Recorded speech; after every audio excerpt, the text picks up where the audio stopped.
What is up, guys? It's the JT NBA Report here, back with my 2018 through 2019 NBA season preview.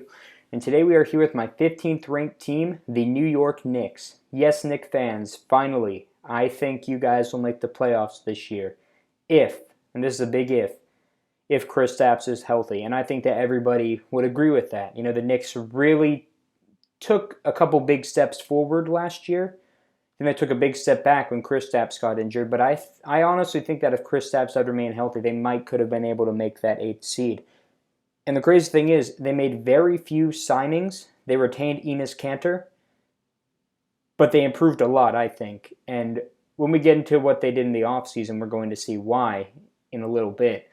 But you know, I think the Knicks really need to make the playoffs this year because I think if they want to have a big off season like a lot of people think they're going to have to prove that they can win.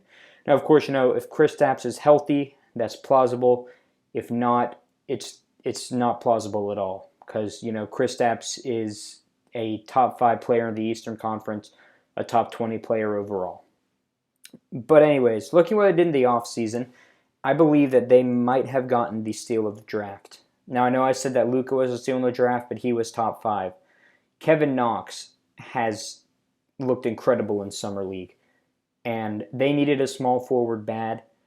You know, Tim Hardaway's good, but I think he's better off the bench. He'll be a great six-man this year, I believe. But Kevin Knox, I mean, he looks like Jason Tatum. I don't want to jump the gun and say that he's going to be exactly like Jason Tatum, but he is looking great. He's great. He has great athleticism. He can score. He can shoot. You know, that's everything you want in a small forward, and he has good size.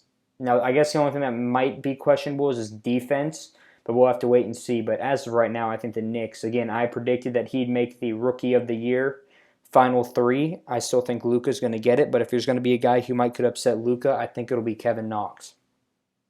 They also got Mitchell Robinson, who I actually think was a pretty good pickup for them in the second round. He has decent size and decent talent, so you know he'll do good off the bench if they get low on centers. And then they signed Mario Hezonja, which I thought was kind of interesting because, again, the Magic let him walk for nothing.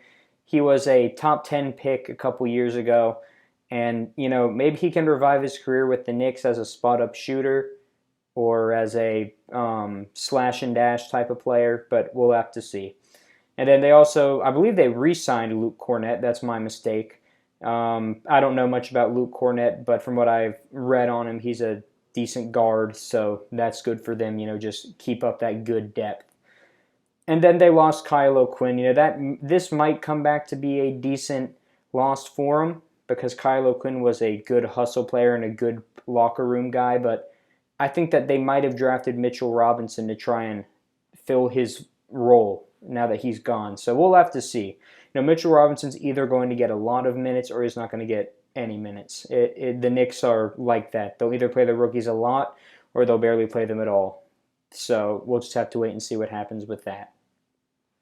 Anyways, looking at the New York Knicks potential lineup, we have Frank Ntilikina. Now, I know that Trey Burke or Emmanuel Mudiay would also be a good fit here, but I think they're going to try and develop Ntilikina right now because, I mean, he showed some flashes last year. Not a lot, but he showed that he was a decent player. So I think they're going to try and see what they have in him before they make any decisions about changing point guards. Shooting guard, Courtney Lee, he's a good scorer. He's a good shooter from anywhere on the court. You know, very valuable player to have. Kevin Knox, as I said, at the small forward. Kristaps, if he's healthy, at the power forward. If he's not, I could see them starting Kevin Knox at power forward and then moving Lance Thomas or Tim Hardaway in the starting lineup, but I hope we don't have to worry about that. Again, I don't really know what's going on with Kristaps. Last thing I heard, he might play this year, and I think they might can do well if he's not there the start of the year. But again, if he's out a majority of the year, they're not going to be able to make the playoffs. But if they have him, they will be able to. And then at center, Enes Kanter. He's a good all-around center. Definitely tough, and you want somebody like that on your team. Then looking at their bench, again, a very complete bench. Tim Hardaway Jr., I think, as I said, will be their backup. He's a good scorer. Same with Trey Burke. Mario Hezonja is definitely going to get some minutes because I think they're going to want to see what he can be. Lance Thomas, he's kind of been an interesting player. He's been good and then very bad. So he's a very streaky player. We'll have to see what they do with him. I think they'll still keep him in the rotation. Of course, Emmanuel Mudiay, he has a lot of potential. I know that a lot of people have kind of written him off already since Denver traded him, and he was supposed to be a potential all-time great point guard when he got drafted, which a lot of people always overhype prospects. But, I still think he'll have some value for them, and I think they might even consider starting him at some times. So the thing I look out for, besides Kevin Knox potentially being the Rookie of the Year, if, he can manage to beat out Luka, is for next offseason. And I'll say this because there have been plenty of reports from Stephen A. Smith and people like that Kyrie Irving wants to go to the Knicks and that Jimmy Butler might want to join him on the Knicks. And I think that if they do that, they would be the best team in the East. I mean, the Philadelphia 76ers, it'll be close because at this point we don't know the full ceiling of what Ben Simmons can be. And we don't even know what the full ceiling of Joel Embiid is, and neither Markelle Fultz or Robert Covington, we still have a lot of questions to be answered from those players. So, I think the Knicks, this will be a make-or-break year for them, and it'll be a make-or-break offseason.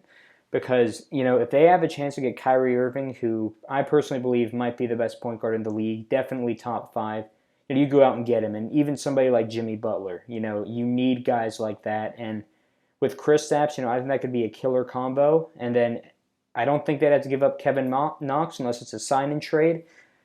But if they can get Kyrie, Jimmy Butler, Kevin Knox, and Kristaps, and then sign a decent center, that is going to be a contender. So just look out for that. But anyways, guys, this has been a JT NBA report with my 15th ranked team. I will see you guys next time.